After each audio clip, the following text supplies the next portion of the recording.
Namaste. Thank you so much for all the lovely comments and receiving me in my last video where I shared a little bit about how my journey started. So for those of you that haven't seen the first video, my name is Anna and I'm the teacher behind this studio, and I teach Kriya Yoga, and I'm sharing about my journey, how I came onto the path of Kriya Yoga, and how I came more and more in contact with my spiritual side and my soul. So in the last video I shared how I received this calling to go to Nepal, to this village, Purainiya. And I would love to share how that journey went. So, as I said, it took me, I think it took me 4 months before I honored the calling, and that was in August last year. I think I had kind of postponed the whole journey because of different reasons. And then my mentor Camilla reminded me, it was in August last year, she reminded me and asked me about this journey. Oh Anna, what happened to the journey to this village? And I was like, oh, I've kind of forgotten about it or postponed it, so it didn't feel like I would go anytime soon. But I realized, what am I doing? What am I waiting for? So, I mean, I really went into action, and later that day I actually booked the flight, and 10 days later I was on the flight to Nepal. So it took me 10 days to go, and I came to Kathmandu.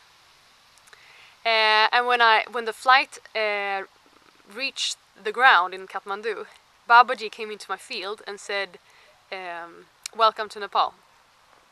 So I felt very held, and I felt like, okay, this will be, even though I only know one thing, and that is that village, I need to go there. That was the only thing. But I had trust. I had trust. So because it was COVID, I had to stay 10 days in a hotel to isolate, and it was actually quite good to start like that, because I had 10 days of kind of isolation and just time to meditate. So I meditated a lot, and I connected more with Babaji and with the Himalayas, and I connected with so Babaji introduced me to his female aspect, Mataji. So I connected with Mataji during those 10 days, and I remember when Babaji introduced me, I could feel, when Mataji came into my field, I felt her as lavender colored, her consciousness, and she was very soft and just beautiful. So, and she's a Kriya Yogini, also a Kriya master, and similar to Babaji, she's also very high consciousness that came down onto earth.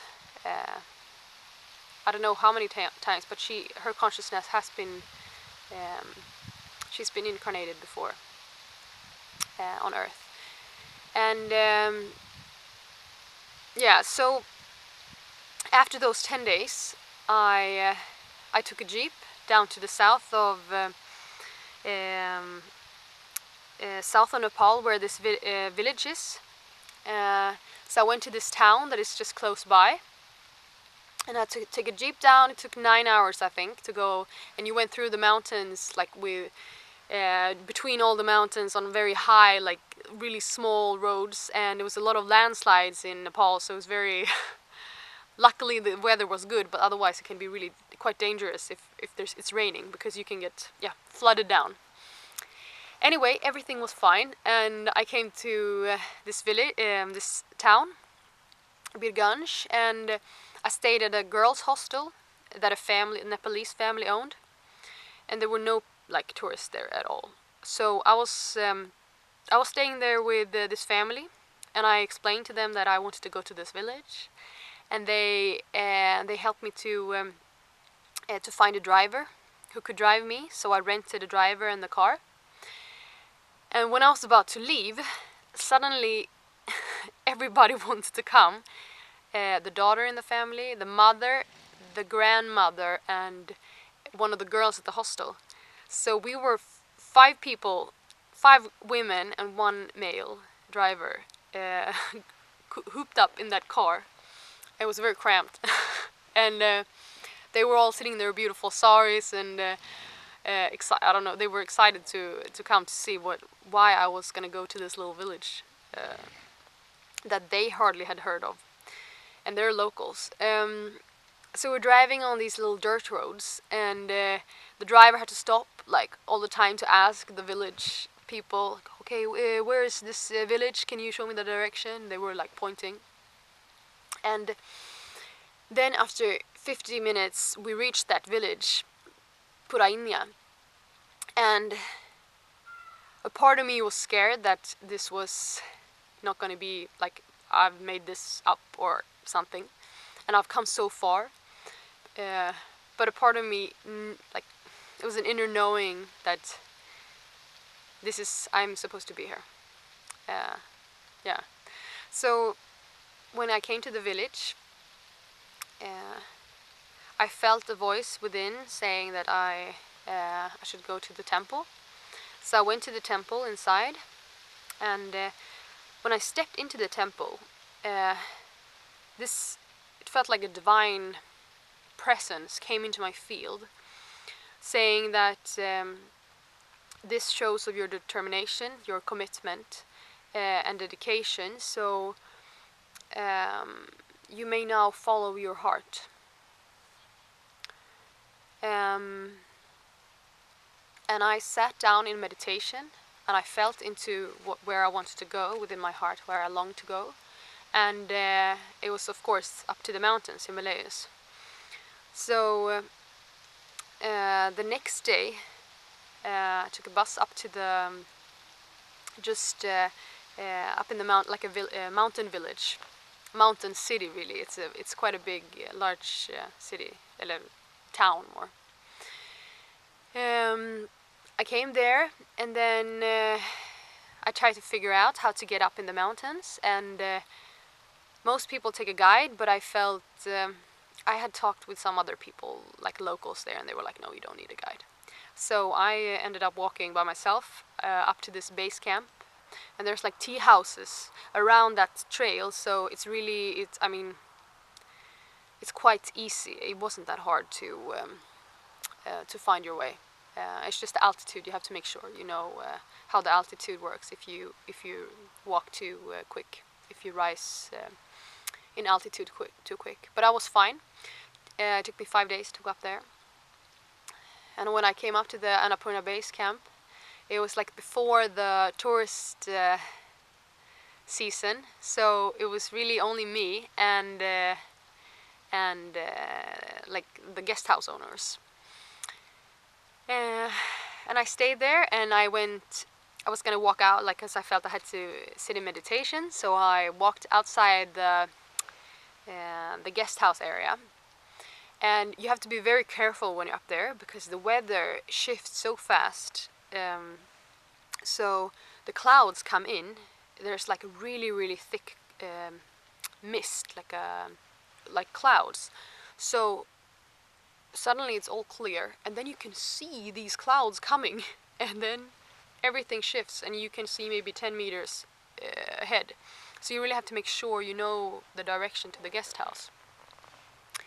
So I walked out, and I sat on this like a big rock that I found, and I just started meditating. And I connected with Babaji, I connected with Mataji, so they were all in my field.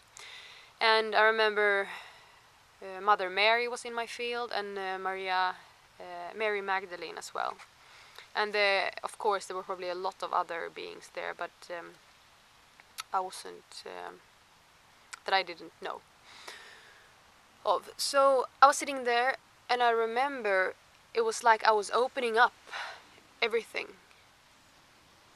up to the cosmos. So I could feel this little tingling. It was like little tingling things falling down into my field, and I was meditating, so I saw it with my third eye. And I knew it was like a transmission of wisdom and knowledge and whatever that I was supposed to receive. But I didn't know what it was. So it took 6 days. I was receiving this like during the days when I was in meditation, and as well during the nights. The nights were incredible. Like the dreams I had were incredible during that time. Uh, it was pretty spectacular, the dreams. And then I think after 6 days up there, it was quite cold up there because they don't have much because it's so high up. Yeah, you just have a really thick blanket. So after 6 days, I could walk down. And when I walked, it took me 3 days to go down to that same town that I started at. And I was sitting in the hotel. And then Mataji came into my field while I sat in meditation. And she said, Anna, you will now receive 22 positions, 22 movements. And they are for the female body, or the new female body, something like that. So she started like transferring those positions to me, so I could see them within my my third eye. I could see them, and I could feel them in my body as well, how the movements were and the breathing and everything. And I wrote everything down. And then I could do them as well, like physically. I was doing the position, and I could ask Mataji. So it was really like she was teaching me from an energy level, teaching me not as a physical person, but she was still teaching. I mean, it was quite interesting, but at the same time, it didn't feel like it was quite normal, just sitting there, and I was taking notes. Yeah. So it took me 11 days to receive those 22 positions. I received 2 a day. And then I went back to Sweden after that. So, yeah. And I was guided to do them 2 times a day. And I've been doing that for a year now, and I'm slowly starting like to feel them more and the movements within my body. But there's still so much more for me to explore with these positions. And I can feel right now when I'm connecting more and more with my feminine side. I've been very masculine, connected to masculine before. I can feel more and more my feminine side, and I feel I'm ready to just start practicing to teach them, but I'm not ready to. They're not ready to be spread yet, because I'm not. I have to embody my femininity and evolve spiritually even more before I'm actually ready to fully teach these positions, because they exist in many dimensions. The way the energy flow is moved, how the energy is moved while you do the positions. So if I feel into the positions, I feel them as similar to the 18 ones that Babaji brought down, that Babaji was taught. So these are 22 positions, and they're for the female body, and they could as well be for the masculine, but I'm not sure. But as I see it, it's for the womb, to open up and start the energy, like to stimulate the energy to move in the right direction within the womb and activate and bring more and more light into the physical body. For this to for you to evolve spiritually. So yeah. So that's what happened in Nepal. Yeah. So thank you so much for listening and receiving me. I'm very happy to be able to share this. It was a year ago this happened, and finally it's I feel ready to share with the public. So it's big, and I'm not fully aware of what this is yet. I can't really grasp it yet. Yeah. So thank you so much for listening. Thank you.